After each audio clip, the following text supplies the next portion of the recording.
Hey everyone, Nick here and welcome back to GamerTube, and welcome back to our Little Nightmares character concept series. So in today's video, the character we'll be looking into is the Jester. So like always, we'll be looking into this character's location, their gameplay mechanics, and all that good stuff as well. As always, I will just state that these are just a couple of our own ideas. We don't really expect Bandai Namco or Tarsier Studios to really make a game out of this stuff. They're just a cool story we get to tell, and we hope you enjoy. And lastly, before we start today's video, if you could please consider leaving a like and commenting, as it does help out a lot and it is greatly appreciated, and also do be sure to subscribe to GamerTube so you don't miss any of our future videos. Alrighty, well, let's take a look at the Jester. So in the last video, we travelled back in time to a place long before the Pale City. We arrived at a plague-ridden village teeming with rats and disease. At the centre of this disturbing village was a sinister plague doctor. In this video, we were also introduced to our protagonist. They needed to find a cure for their friend who was stricken with the plague. They seeked out the doctor for help, only to find they've been corrupted by something and have actually been spreading the plague to the villagers the whole time. The doctor infected multiple rats and let them loose amongst the villagers to spread the deadly disease. In the end, our protagonist managed to grab the cure and make a run for it out of the village. The plague doctor almost grabbed them, but instead was attacked by the multiple rats they infected. The child managed to escape and run back to the outskirts of the village where they could heal their little friend. After the ordeal with the plague doctor, our protagonist has finally given their friend the cure. Both of them haven't eaten anything in days.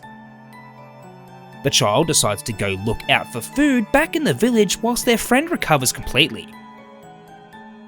After having no choice but to sneak back into the plague-ridden village, they begin searching for food. But everything they came across was unsightly and rotten. Most of the food was covered in a dark-coloured slime, just like the slime that was dripping from the plague doctor's mask. It turns out that nothing in this village was remotely edible. After hours of searching and having nothing to show for it, they eventually come across a dark-looking castle. As far as castles go, it was quite a small one. Considering the size of the village it was located in, it was the largest building there, but not as grand as other castles. The child stares at the large building, wondering if there would be anything for them to eat inside. Considering there was nothing to eat in the village, they had nothing to lose. As they approached the castle, they saw a bunch of ivy vines growing on the castle walls. Luckily, these vines led straight up to the window up top. The player would have to climb up the vines and make it towards the window. Once they reach it, they hop through and enter into the castle. The child needs to be quiet and on the lookout for anyone roaming around. As they search the halls and all the rooms, they eventually come across a set of doors. The doors were large and sturdy, and on either side it appears that someone has crudely painted on the walls. They appear to be poorly drawn pictures of two guards standing at the door. Someone has smeared these characters on the wall with what looks to be dark paint. The child thinks to themselves whatever could be behind this door must be important. Perhaps there could be food in this room as well. The player would have to search the other rooms in the castle to locate the key to the large wooden doors. After searching around, they finally come across the key in the supply room. It's hanging up off a nail on the back wall. There's multiple nails hammered into the wall, so conveniently the player can climb up and retrieve it. As they climb the multiple nails, a puddle of the dark slime starts to form underneath them. This troublesome slime once again looks just like the stuff that poured out of the plague doctor's mask. All of a sudden the slime comes to life and starts clinging to the nails, climbing up towards the player. In this gameplay segment, the player needs to quickly climb the nails before the dark slime catches up and consumes them. Nail by nail, the player would need to swing themselves up and grab onto the next one, all while the black slime is rapidly gaining on them. The player eventually grabs the key and drops back down, narrowly escaping the dark, sinister slime. They quickly exit the room, shutting the door behind them. They then unlock the large doors and find themselves in the royal court. A large room with long tables on every side of the walls. The child looks around and sees more characters painted on the walls in the dark paint.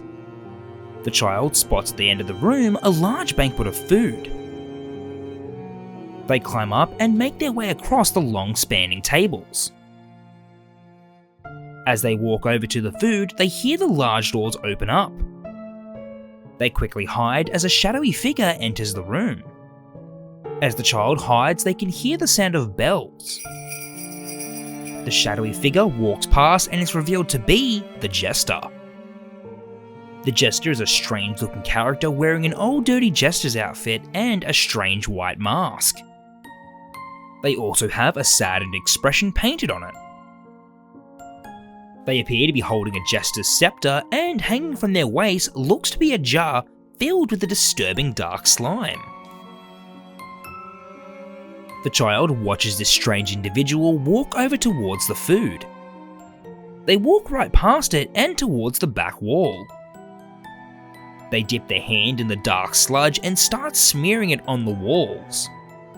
Behind all the food, they've painted what looks to be a king. They then walk off to the other walls and start painting other characters. Whilst the Jester is occupied, the child continues to walk closer towards the food. As they almost reach it, the Jester walks out into the middle of the room. The child once again hides and watches this strange character. The Jester starts performing in front of all the painted guests and king up on the walls. It's almost like they're performing in a room filled with people, even though it's an empty hall filled with messy paintings covering the walls. It seems like they have made their own imaginary audience. As the Jester turns their back, the child can sneak a little further towards the food. In this gameplay segment, the player would be able to move every time the Jester turns their back. If the Jester ever catches the player, they would quickly run over, grab the player, and dunk them in the pot of dark sludge. As the Jester performs their strange routine, the child finally reaches the food. And it all looks perfectly fine to eat. The child gathers up a couple of pieces of bread and stuffs their pockets with whatever they can. As they do, they accidentally tip over some silverware. It falls to the ground with a loud metallic clang. The child looks over to the Jester. The Jester is already staring right at them. They wipe away the sad smile on their face. They then dip their hand in the pot of dark sludge and smear on a sinister smile. The child quickly runs off the table and desperately makes their way towards the door. The Jester lets the child run past as they exit through the door. The Jester just stands there staring with their eerie smile painted on their mask. They finally had an audience member to entertain, something they haven't had in a long time. As the child tries to make it back to the window, it's been locked shut. The child runs off to see if they can find anywhere else to hide. They find another room and quickly run inside. Moments later, the Jester walks in after them into the room. They walk up to the candle on the wall and blow it out. The child and the Jester were now in complete darkness. In this gameplay segment, the Jester would search around for the player.